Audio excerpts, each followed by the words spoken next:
Sa loob ng mahigit 4 na siglo, saksi ang buong mundo sa nag-uumapaw na panata ng maraming Pilipino sa itim na Nazareno sa Maynila. Kalaunan, kumalat na rin ito sa iba pang lugar sa bansa. Paano nga ba nagsimula ang debusyong ito?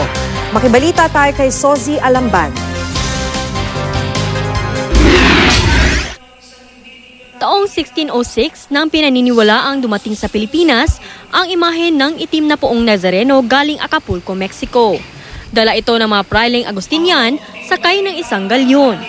Hindi itim ang orihinal na kulay ng imahen. Sa gitna raw ng biyahe ng mga pari, nasunog ang kanilang barko.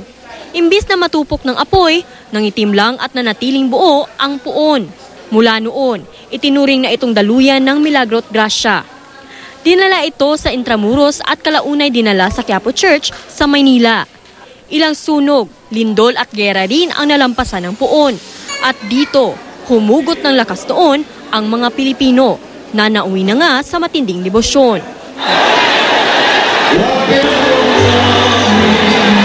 Sa loob ng mahigit 4 na siglo, taon-taong ipinaparada ang itim na Nazareno tuwing ika-9 ng Enero.